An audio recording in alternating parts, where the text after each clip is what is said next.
If you enjoy emotional, real-life stories that slowly pull you in and stay with you long after they end, then before the story goes any further, take a moment to like this video and subscribe to the channel.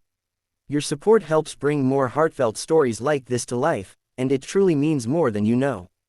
The message came in at 11:47 p.m., just 13 minutes before Christmas officially arrived. I was half asleep, scrolling mindlessly through my phone, when the notification lit up the screen. It was from my boss, Claire. At first, I assumed it was a mistake, maybe something meant for the team group chat, or a delayed work reminder. We never texted this late. We barely texted at all unless it was strictly professional. Still, curiosity won, and I opened it. The message was short, but it hit me like a sudden rush of cold air. Do you ever wish you could make one Christmas wish come true, even if it scared you? My heart started racing. I stared at the screen, unsure how to respond, when another message followed almost immediately. Oh my God, I'm so sorry. That wasn't meant for you.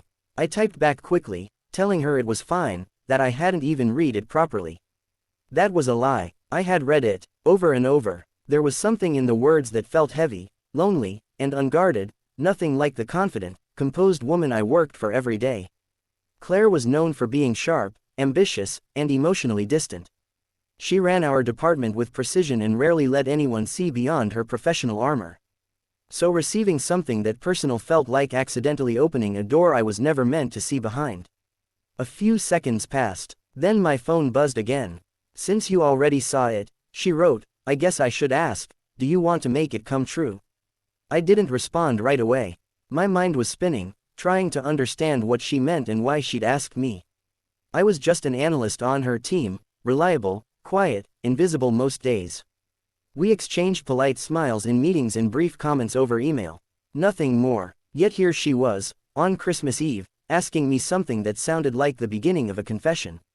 I finally replied, cautiously, asking what she meant. The three dots appeared, disappeared, then appeared again. When her answer came, it was longer this time. She admitted that the message was originally meant for herself, something she'd typed in her notes while sitting alone in her apartment. She had moved to the city years ago chasing success, telling herself she'd find happiness later. But later kept getting postponed.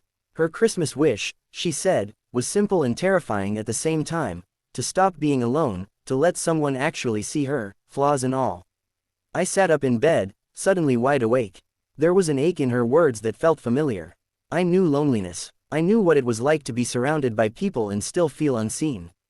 I told her that, honestly, I didn't know what making her wish come true would look like. She replied that she didn't either, but maybe it started with not pretending everything was fine. She asked if I'd like to get coffee after the holidays, just as two people, not boss and employee. I hesitated, aware of the complications, the risks, the unspoken rules. But something in me, something tired of always playing it safe, said yes. The coffee turned into long conversations. Conversations turned into walks, shared laughs, and moments of quiet understanding. Claire was different outside the office. Softer, unsure at times. She talked about the pressure she felt to always be strong, to never need anyone. I talked about growing up believing I had to stay small, grateful for whatever scraps of attention life handed me.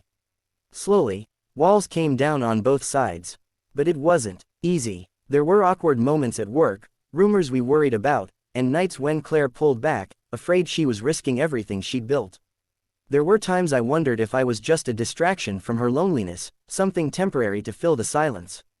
The hardest moment came when she decided to transfer to another branch to make things simpler.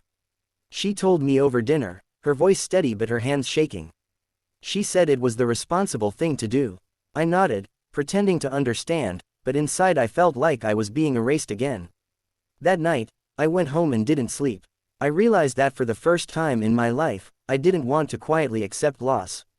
The next day, I showed up at her office early, before anyone else arrived.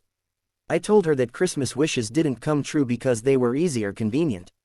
They came true because someone was brave enough to choose them.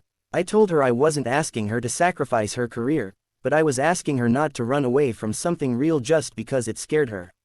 She cried then, really cried, not the controlled kind she allowed herself in private, but the messy, honest kind. She admitted she'd spent her life achieving things that looked impressive but felt empty. She said that accidental message was the first honest thing she'd said to herself in years. She didn't transfer. Instead, she set boundaries, involved and faced the discomfort head-on. It wasn't perfect, and it wasn't always easy, but it was real. A year later, on another Christmas Eve, we sat together on her couch, the city lights glowing outside the window. She showed me the note on her phone, the original Christmas wish. She'd never deleted it. She said she kept it to remind herself that one accidental message changed everything. I realized then that sometimes life doesn't wait for perfect timing. Sometimes it slips truth into our hands by mistake, just to see if we're brave enough to hold onto it. And the most powerful wishes aren't about what we want to have, but who we're willing to be when the moment arrives.